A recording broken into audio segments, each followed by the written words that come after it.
روایت کا جملہ بھی کہ مردہ آ کے کہتا کہ اپنے ہاتھ جو تمہارے ہاتھ میں نوالا ہے کھانے میں 10 نوالے خود کا اور 1 کسی بھوکے جانور کو دے، تمہارا کیا جائے، لیکن میرا عذاب اس کی وجہ سے کم ہو جائے۔ پروردگار عالم کا جو کمپیوٹر لگا وہ اتنی چھوٹی چھوٹی بات کو بھی فوراً محسوس کر کے پہنچا دیتا۔ اور بل 2 باتیں ہیں۔ نمبر 1، بڑی بڑی نیکیاں اگر کر سکو تو کیا کریں، لیکن اگر کوئی بڑی نیکی نہیں کرنا چاہتا، یا طاقت نہیں یا موڈ نہیں، اب نیکیاں بھی تو موڈ کی محتاج، تب بھی کہا کہ ضرورت نہیں چھوٹی نیکی۔ آپ چل رہے ہیں راستے میں، ایک پتھر آپ کو نظر آئے، آپ نے پتھر کو ویسے ہی ہٹا دیا،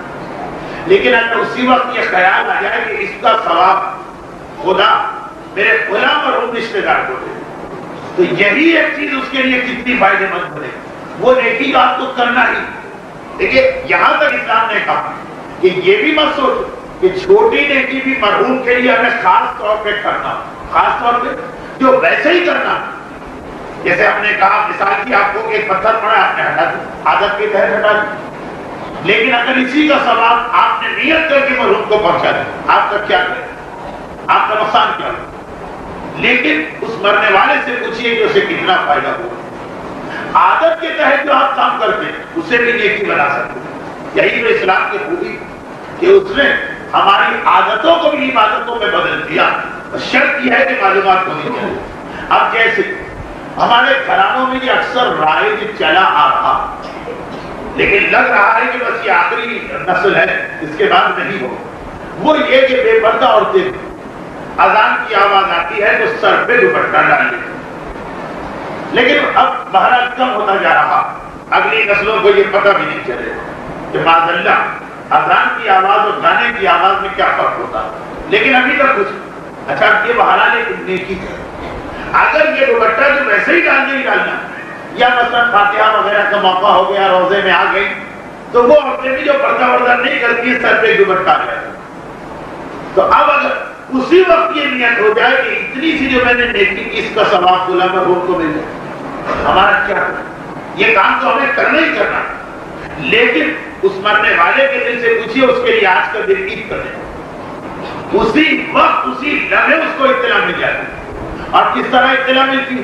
2 طریقے، اس لیے کہ مرنے والے 2 طرح کے ہوتے، یا مرنے والے ایسے ہیں جو عذاب میں ہیں، یا مرنے والے ایسے ہیں جو آلریڈی خود اپنے ساتھ ایسے نیک اعمال لے کے گئے کہ انہیں ہماری آپ کی ضرورت ہی نہیں، لیکن پھر بھی ہم جو نیکی کریں گے ان کو ضرور ملے گی۔ اور وہ کس طرح؟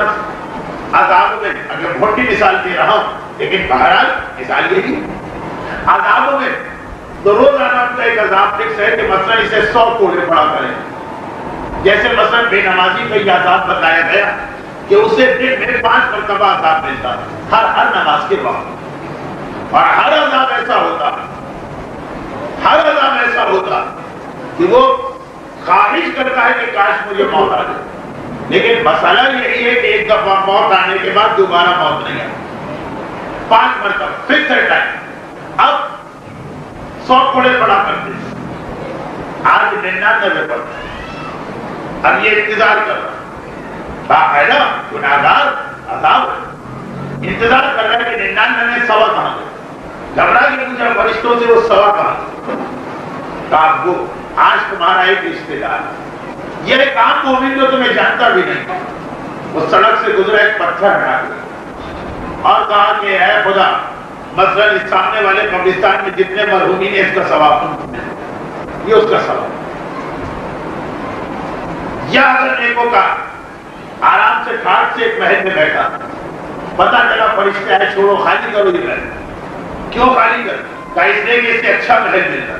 وہ کیسے؟ فلاں رشتے دار خاتون تمہارے نام پہ مثلا اپنی فلاں نیکی کا ثواب دلوا دیا،